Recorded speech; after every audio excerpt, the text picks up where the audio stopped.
Gabby, Rachel, and their suitors travel to France. Ooh la la. Logan wants to switch to Team Gabby. And Hayden fails to win over Rachel with his dog's cancer duck. This was a romantic but teary-eyed week 4 on The Bachelorette Season 19. Ow, ow. I am Liz Donatelli, and my co-host is Tiffany Current. You are watching Romance Recap, a weekly talk show on the Reader Seeks Romance channel that recaps and discusses dating reality shows. We are deep diving into a historic season of The Bachelorette, which follows the romance journeys of 2 bachelorettes, Gabby Windy and Rachel Recchia. Hello, Tiffany. What a week. I feel like we need to change the title of the episode to Tears and Cheers because there was a lot of crying. There was a lot of happiness, but there was so much that happened. I had a lot of fun. What about you? Yeah, I have to say I was riveted. Yes. I was riveted. I thought there were some quality dates. Yes, I very thought good. that quality conversations. Deep conversations, good kissing, lots of kissing. It There was a lot of stuff, drama. So it was good. It was good. The kissing was intense. My own mouth got dry looking at how much kissing was going on. I want it. Give it to me. Yeah, it was a lot, but I liked it though. Gabby and Rachel are now on 2 separate journeys. So I'm excited to move forward because I feel like things won't get confusing. We'll see. I feel like it's so much better because now allegedly the guys have picked a certain girl and the girls are going on their own dates. And now we get to know the guys more. And it actually starts off with, I think, Jesse coming in saying, surprise, you're going to France. Mm-hmm. And there's going to be, I think, 2 dates. I believe it's going to be Gabby and Jason, and then Tino and Rachel get a separate date in Paris, the city of love. So it was pretty romantic. Yes. And the rest of the bachelors are going to Le Havre, France. They're going somewhere. They're going on a boat. They're going on a huge Virgin cruise. I love that. It was huge. It was huge. It was ridiculous.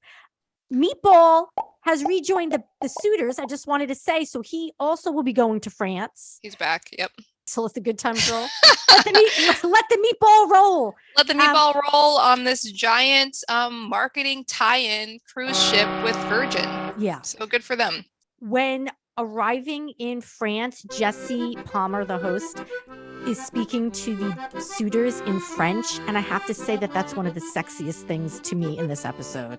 His French accent was actually pretty good. It was pretty good. It was pretty good. I don't know if he seemed fairly fluent, but I thought I could have listened to maybe 30 minutes of him speaking in French. It was attractive. Yeah. So we cut to the ladies and in a Parisian cafe. Ooh la la. And Rachel again is reflecting, or should I say beating a dead horse, about what happened to her last week, saying how humiliating, how embarrassing. I feel like no one wants to date me, which is absolutely absurd. And she said it was the most embarrassing thing that ever happened to her. And I'm like, well, the stuff that happened to The Bachelor wasn't too great either. That was pretty embarrassing. She's really holding on to last week, and we hear that throughout the episode. But the positive thing is the 2 guys show up. We see Jason and Tino show up with their clear umbrellas, perfect for a Paris stroll in the rain. Very romantic. Yes. I think the producers are like, it's raining. This is perfect. Oh, they waited for a rainy day. They did. They said, all right, shoot. And then we get to see the girls go off on their separate date. The Jason and Gabby date, they begin with berets. They begin with berets. What I like about her is she said that she picked Jason because he's shy, which is true. Yes. I didn't even remember Jason. I was like, who is this Jason guy? I was like, did they just get him? Did they find him in Paris? Right. Yeah. So they go to this cute little beret shop and they're just trying on berets and they're kind of laughing. And what I loved about that moment is Gabby said, and it was true, she's like, I look like a bald baby. She's like, I look like a bald baby in this beret. And she did. It was hilarious. It was cracking me up. It was a lot of fun. I felt like they really were connecting. He was there with her in the moment. He was emoting. Yes, yeah. He was emoting, even though he wasn't, vocally saying a lot. He was still like, they seemed like they were having a lot of fun together, and they were just being really touchy-feely and kind of kissing. And then I think from there they did a couple activities. They went wine tasting together, and then they go to a carousel randomly. Totally random, but maybe not for Paris. Maybe they have carousels in every corner. I don't know. I was like, where is this carousel? And then they kissed, and I'm like, oh, they're kissing on the carousel. That was a cute carousel kiss. This carousel, though, it seemed like an adult carousel. Like it didn't seem like a kiddie one. Yes. You know what I mean? Yes. So I was really into it. It was very spacious, the little seats. It was very spacious. Yeah, I was very into that whole makeout session. I'm really digging the gentle kisses. He's a very soft, gentle person. And then it ends with them at dinner somewhere. And I remember the one thing we keep hearing Gabby say is that he's quiet and she wants him to open up. And finally at this dinner, that's kind of where we find out more about him as a person. And I thought that was a really great moment because he starts talking about how growing up he felt like he wasn't good enough. And that was were you surprised by how forthcoming he was at dinner? Because I was too. I was like, wow, I'm blown away how open he is once you get him sitting down one-on-one. Once you put enough wine in him, he's like, I'm going to tell you everything about my past, this and that. It was really sweet. I mean, I think that's so sexy, a guy being able to talk about his feelings. But he basically said when he was growing up, he didn't feel like he was enough. He would take a lot of things personally. So he went into therapy. Yeah. And then that therapist, he kind of learned how to speak up for himself. And Gabby really connects to that because, as we all know, she's had a very rough childhood herself. And they were able to kind of connect over therapy of all things. I thought that was really sweet. Yeah, he's a highly sensitive person, and that's what he says in his own words, which I think is going to really set him apart from the other suitors in regards to emotional intelligence. Yes. He's so aware of what he lives with and what he has to work on and and the struggles of mental health. So, I mean, honestly, I feel like this gives him a bit of an edge over Nate when it comes to Gabby. I think it does. I know. I love Nate, and we'll get to. I love Nate too, but I love Nate so much. She connected to him. I love how he's like, have you done any inner child work? And she's like, yes, I've done inner child work. And I'm thinking, I want to do inner child work. What is it? Who's the name of your therapist? We need to do it right now. It was nice. I love that they connected and they both, they really got along. And then she, of course, gives him a rose. And she says, I wanted to not only give you a rose, but to tell you that I can see this going somewhere. And I thought that was a nice moment between them. And then they kissed again. He has gorgeous teeth, by the way. He does. Oh my God. Okay. I don't know what was happening. I don't know if there were lots of close-ups, but I kept seeing like teeth. There were a lot of close-ups. Great teeth. I think he needs to do some sort of a, I don't know, marketing for maybe a toothpaste. Teeth are great. I want to say though, he reminds me a little bit of that actor, Brian Greenberg, who was in like How to Make It in America and also back in the day on One Tree Hill. Seems like a really sweet, cute guy. And at the end of their date, go ahead. What were you going to say? I know. I'm zipping through. I have something to say about him. Go ahead. Say it. I was just going to, I forgot. I don't know. It doesn't matter. It doesn't matter. Real quickly. When Gabby does share her relationship or lack of a relationship with her mother, I was really waiting with bated breath to see what is Jason's reaction going to be. Because last week, Eric was kind of just like a blank wall. And, he was a deer in headlights. Help me. Somebody get me out of this situation. Definitely. But Jason was doing a lot of like active listening. And, he said, I'm sorry. And he seemed very genuine. So, that also puts him ahead of Eric, although it doesn't take much at this point, I guess, to get above Eric. They're kissing and he's making love to her lips. He does a lot of making love to her lips during that dinner. Interesting. Yeah. His eyes are closed. He's very concentrated, like thinking in the moment. And he's like, really making love. He's doing kiss therapy on her lips is what's actually happening. It was a lot of kissing, and I like that. It was. And what was funny at the end of the date, once again, we cut to Gabby crying in her confessional, in tears again, ugly tears again, saying, I never thought I'd find somebody who could love me like this, but I did. And I enjoy the Gabby cries. It's she does it every episode. And I enjoy it. I like it. It's a touchstone for me as a viewer to remain connected to her. Like whenever she cries, I'm like, oh, she's being so human, so relatable.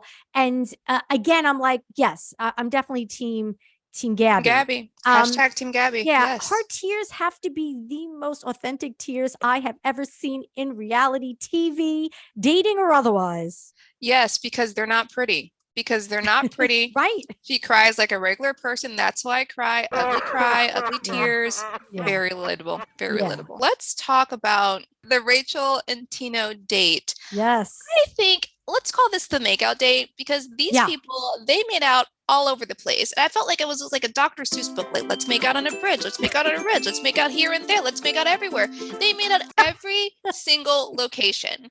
They made out. It was ridiculous.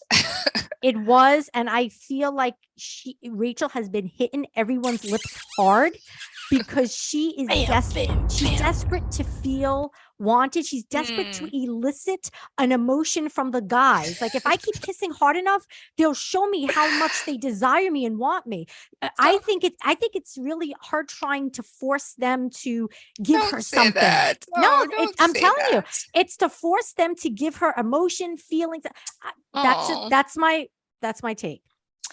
I don't know if I agree with that when it comes to Tino, but maybe for some of the other guys. But I will say they do a couple things. They make crepes together and they start making out. And I'm like, this guy is legit a foot away from you. And they're just like, no. I'm like, he's right there. He's right there. To cut to the guy in the corner, like, time to stop. Later on, they're in the rain and they have a Polaroid camera. I don't know why, but I found that note. I'm like, should you really be using a Polaroid in the rain? I was like, come on, guys. I got the same thing. Yeah, it was a little ridiculous. It was ridiculous. And I'm like, because then when you're doing this little shaky thing, where are you putting it? It's raining out. It's going to get wet. Fine. I don't think there was any film in the camera. I think that was just like a stage shot for the real camera. You know what I mean? But maybe so. And then eventually they go to I think like a church for dinner. I want to say, was it a church? Yeah, it was a church. They had dinner in a church, and I don't know if that's illegal or not. I don't know if that's talking about. It seemed a little weird. Like, how do you get romantic in a church?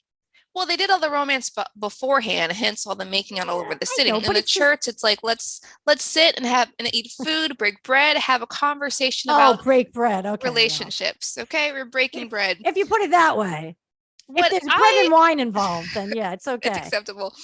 What I like, and I think what Rachel liked, is he said he actually seems very excited to be on a date with her, and he says that I'm excited because he's like, I find you charming. And I was like, that's interesting. I've never heard a guy call a woman charming before. That was the first time I've ever heard that. I don't think he knows the meaning of the word. Such a terrible person. Because I mean, she's charming in that coquettish. You're terrible. But I know what team you're on, and it's not hashtag Team Rachel. It is not. So Tino and Rachel are on this date. And once again, Rachel brings up that she's a pilot and she is very busy. And in the past, her relationships broke off because they couldn't accept that. And she asked his opinion. And what I liked is that he talked about his family growing up and how both of his parents worked, I think, long hours. But he said, but they had a good partnership. And he's like, he's looking for a partner. And I think she really responded to that conversation. Yes, he did. He wants a family, and she has always been told, I guess, from the people in her industry, the aviation industry, that it's hard for women to, have a family when you have work like this. Tino made every effort in that moment to assure her that is not a problem. I will help, with a family. I want a family. I'll do anything I can to have a family with you. And then she offers him the rose. Yeah. And what I really like about Tino is how authentic he appears to be with her. Yeah. And she said, will you accept this rose? And he said, always. And he said it so naturally, like it wasn't staged. He just said it like, yeah, matter of fact, like always. And, so I get good vibes. I think Tino is a really strong contender for Rachel's heart. I think they're a good match because when they actually kiss, it's like it feels like a very connected kiss. Like it's a very connected. There's no it's just I can feel it. I can feel it. So I think they work He's a good very kisser well. too. He's a good kisser. He looks like the best kisser on the show. Like yes, he does. He's all in when he kisses, and I want to be in there too. Yeah. There's no rushing. There's no, it's almost, it's a seduction. His kisses are a seduction.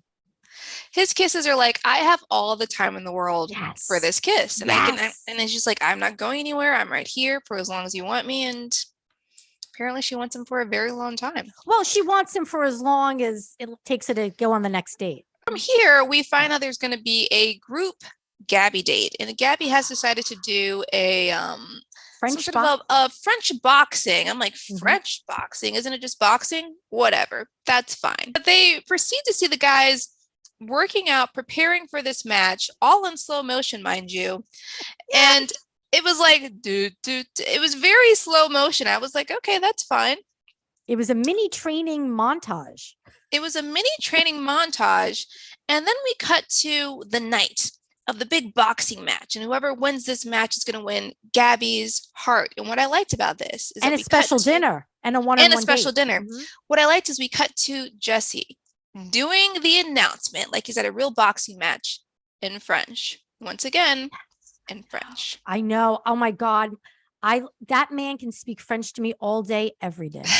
It was nice. And then the guys proceed to come out in full-on Rocky gear, right? With their robes and their little punching and Gabby's excited. It was a little bit much. I thought it was cute. I thought it was funny. And the whole point is they're supposed to come out and tell Gabby kind of like what they're fighting for, how they're going to fight for her heart. And while this is happening, Rachel is there watching, and her men have come to watch their friends in a boxing match. They just came to watch the friends in the boxing match. The guys start battling each other. And notable, of course, once again, is Nate. Nate gets up. Once again, he says what he likes about her. Well, first he says he likes how she crosses her legs. I was like, okay, where is this going? Well, he says she crosses her legs when she stands up. Isn't that what he said? And I was like, what are you talking about? I think he said, I like how you cross your legs. I like how you stand up.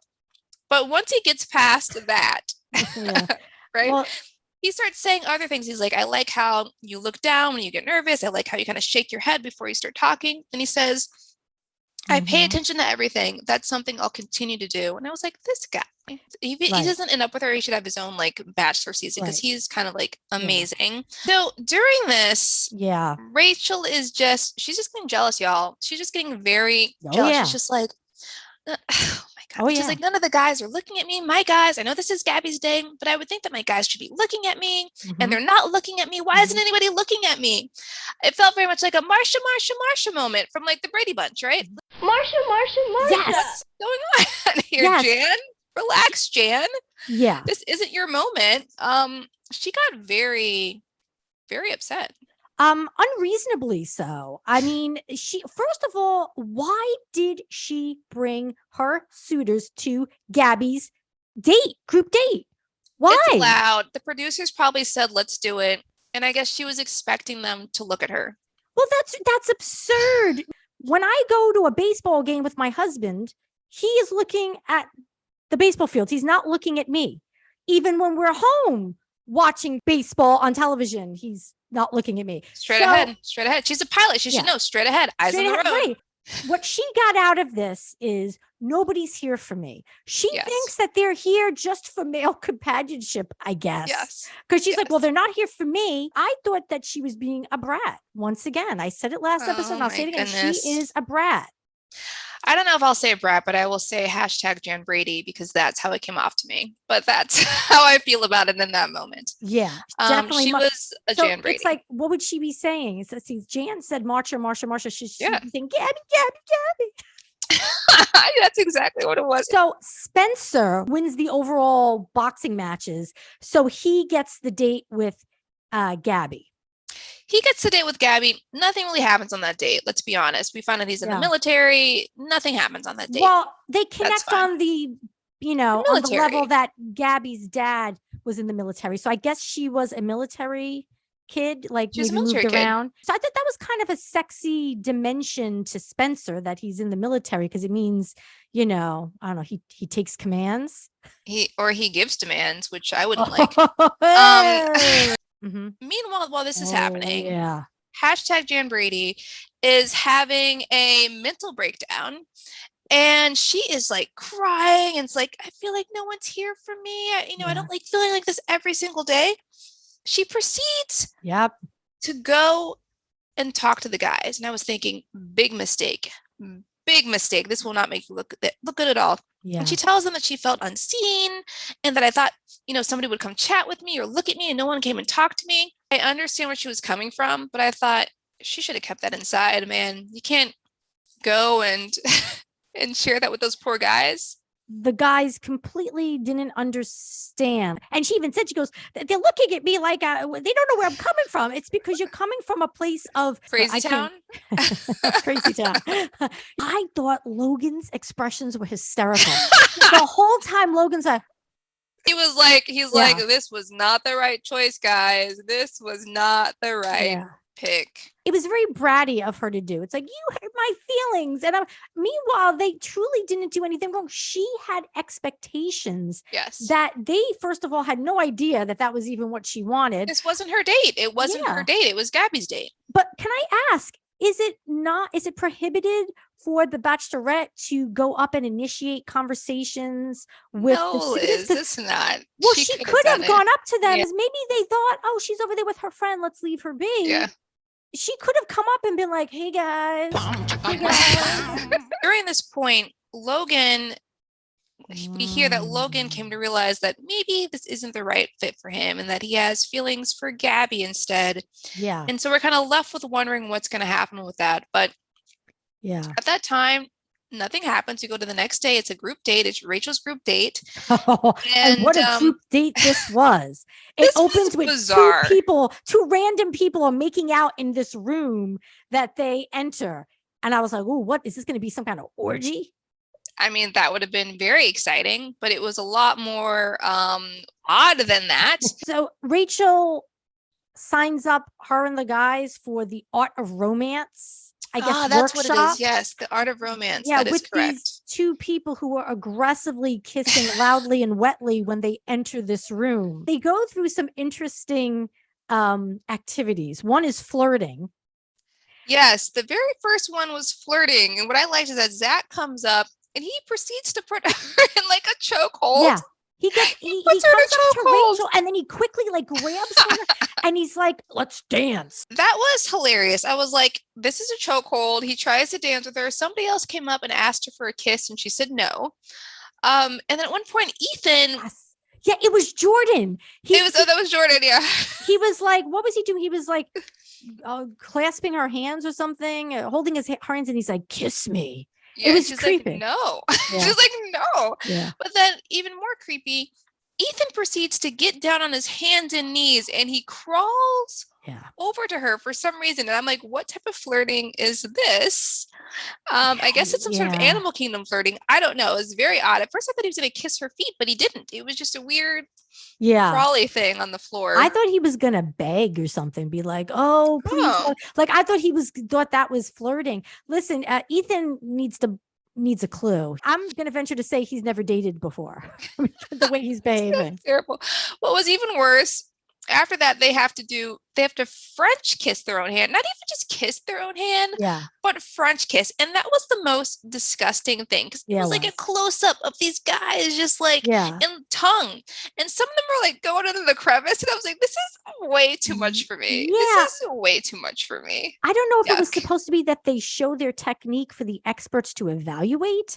I don't know if that was the point because all we see is them tonguing their hands, and then when Meatball does it, someone says, "Is he throwing up?"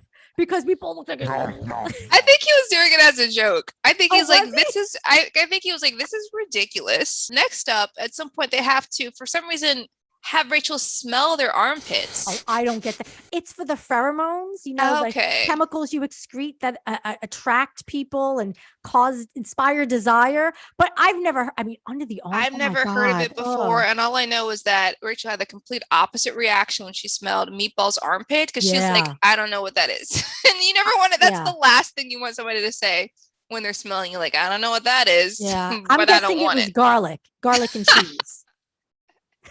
was actually a little meatball in his armpit hair. I wouldn't be surprised. He probably sweats out pasta sauce. So terrible. Is that blood? No, it's just sauce. That was weird. Then finally, the one sweet thing of the whole weird day was writing a letter. Yeah. Writing a letter. And then we have Tyler who gets up, pulls a letter out of his jacket. Yeah. And he does like a really, really sweet letter where he says, I finally I have a purpose in this world. And it's worth every second, me more, or something like that. It was a super sweet note. It was about sweet. Rachel. I thought it was curious that he had a pocket poem waiting to be read, because he said, I didn't have to write a letter for this activity because I already carry around this poem that I wrote, which I thought was suspicious. I think his explanation was that last night he felt bad and he wrote her a letter. I don't know, whatever. That's fine. But because of this, she chose him for the date. For the little personal one-on-one date later, and we kind of get to know more about Tyler. Yes, and I have to say, I am looking at Tyler with fresh eyes. Yes. Was it the tattoo? Oh my god! Oh my god! Oh my god! It was a tattoo. It was all I know. Suddenly, I see his arm, and I'm like, "Is that a tattoo? And why is that so attractive?" Yes, super attractive. He opens up the champagne and he does it with authority. Unlike Zach in the last episode, was like, I don't know what I'm doing. Well, his bicep is in the his tattoo is so incredibly sexy. I said, give this man a case of champagne to open. So I was like, oh, I said, there's a sexiness because he's got like a very sweet boyish face, but man, his body is all man. It's a man that we want to be a part of. All I know is you are correct. I never looked at him that way. I had never seen Tyler that way. I'm like, I just thought he was like a cute little guy. But then when you see he's a cute little guy. But when you saw his arm, I was like, Jesus, he needs to wear like tank tops or something. I want to see more of this situation. Yeah. It brought out the sex appeal. Like his arms are just all sex. Sex all the time in those arms. I don't know. Yeah. Those are sexy arms. I'm not attracted to arms, but his arms. Oh, you're not someone who's attracted to arms. That's I'm not into arms, but like when I saw his arms with that tattoo on it, whatever it was, I was in. I was lost in those arms. And overall, it's a good date. They both agree that getting hurt is worth the euphoria of being in love. He sees that she loves hard and he loves hard too, and they connected for that reason. And he went on to say, like, I'm here for you. I came on the show for you. And once again, I think that was something she needed to hear. Good vibes all around. And Tyler gets a rose. I believe we're up to the cocktail party.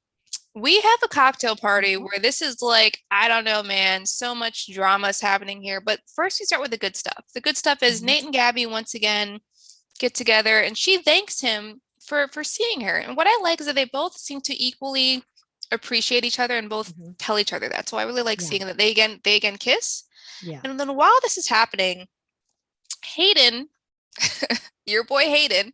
Oh, he stopped saying he was my boy for 2 seconds in episode 1.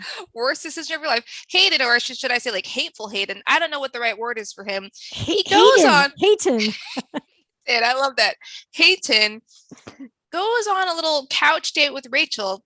And he pulls out this incredibly large book about his dog. And I'm like, where did he get this book from? And it wasn't one of those cute little ones. It was a legit, huge. It's a photo album. You can order those online from like Vistaprint or other places. You just put the pictures in to the template and you create a photo album. What I was not expecting was that every single page of this book was about his dog Rambo. And I was like, what is happening with this? He was going in, he was like explaining how much Rambo meant to him. And then we find out the reveal that apparently Rambo has a brain tumor. He only has a couple months left to live, but he's chosen to be on this show instead of being with Rambo. Right. And he thinks that this is a way to endear himself to Rachel, that she's going to know how serious he is about her, and she's going to be so drawn to him because he is not spending his dying dog's last days with his dog. He's spending them with Rachel on the couch with his dog's cancer blanket. He's like, I have his cancer blanket. I was like, what? Why did you bring this with you? That was weird. Hayden takes out the cancer duck. And it's like you said, it's like this little raggedy blanket that the dog used to have with him when he did radiation. And my first thought of, well, if that's a comfort to your dog, why isn't it with your dog right now? That is the exact same thing I thought. I'm like, this should be with your dog right now. Your dog is dying of cancer. He needs that blanket, dude. Not only does he steal the duck blanket, he mutilates it and takes off an ear from the duck and keeps it in his pocket to remember Rambo. It was a weird little situation. I think Rachel thought it was weird too, because the minute that Tino came over and said, "Can I talk to you?" She's like, "Okay, thanks. See ya. I'll talk to you later." And she like proceeds to zoom out of there, which Hayden notices because he goes on to start complaining about it to everyone. He was like, upset. She doesn't appreciate me. She doesn't appreciate Rambo. You know, he was upset. Yeah, he was upset. He thought that was the ace in the hole. He's like, "Oh, dying dog. She'll be down on her knees." Dying dog, like that. Yeah. But Meatball is listening to Hayden go off again on these girls, and he's like, "I got to do something about it." So Meatball pulls Rachel aside. Yep. And tells him what we learned earlier in the show, that Hayden has been talking some smack about these girls. He's been talking about Gabby. He's been talking about Rachel. He's been comparing them to his ex-girlfriend. He's been saying that, like, I don't think any of them are good enough to marry. He's been saying a lot of terrible things. Yeah, he has been. And you know what? Normally, I don't like when one of the suitors snitches on another suitor, but I really think that Meatball was 1,000% justified in doing what he did. With Hayden. Yeah. Hayden, you know, he considers himself this martyr. He's telling the guys, like, I sasacrificed to be here. My Rambo is missing me. What was best about this moment is that Rachel pulls Hayden aside to confront him. And he's just like, "You know what this is about?" He's like, "I'm assuming this is about Rambo and how you dismissed me." And she's just like, "What?" She's like, "No." The dog? No. No, so that's exactly what she said. It was so funny. She's like, "No, this is about how you talked about me." Yeah. It's like, "What are you talking about? I never said that." He goes on to lie to her face. Yes, he does. And say, "I never said this. You're incorrect. Who's your source? This never happened." Rachel, got to give her props, was like, "Doesn't matter. I'm not having it. I'm walking you out." Yeah. "I'm walking you out." She does. And he gives this BS line is, "You know, I respect you and I respect your choice, whatever." And he goes to hug her and he hugs her and she's just standing there rolling her eyes. She does the pull away, like, just get, I'm just going to deal with this and just go. Yeah.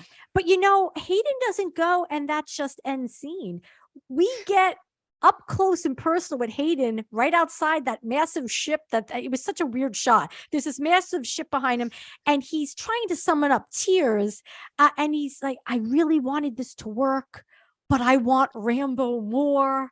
I know. I hope that Rachel finds someone that's going to treat her the way Rambo treats me. And listen, let's face it. He's trying to save face. Okay. Yes. He's like, "Listen, she kicked me off. So I'm going to say, I'm going to protect my fragile male ego and say, oh, well, that's okay because I want to be with my dog anyway." He's so insincere. He's kind of an awful dog dad. Total performance. It was fake, total performance. I do wish Rambo well. I'm hoping he's doing okay. We go on to the rose ceremony. Rachel gives roses to Avon, Meatball, Zach, Ethan, and then she gives the final rose to Logan. She gives it to Logan, and it's will he, won't he, will he accept, will he turn her down? And he accepts the rose, and he goes on to say, "Because if I can have another week with Gabby, I'll take it." I know. Now we say goodbye to Jordan, who asked Rachel for a kiss earlier in the Art of Romance class, and she's like, "Nope." Nope, goodbye. And then Gabby proceeds to pick her guys. I think she picks Nate, Eric, Johnny, Michael, and Mario. Mario as well. So we have like a bunch of so for next week. Yes, we say goodbye to Kirk and Quincy. I actually was a little surprised Quincy. I was not surprised at all because there's no romantic connection between them. Bye, bye, bye, bye. So that's where we end. Well, Tiffany, Gabby and Rachel might be on separate journeys to find love, but you and I, we're on this journey together. To love. To love.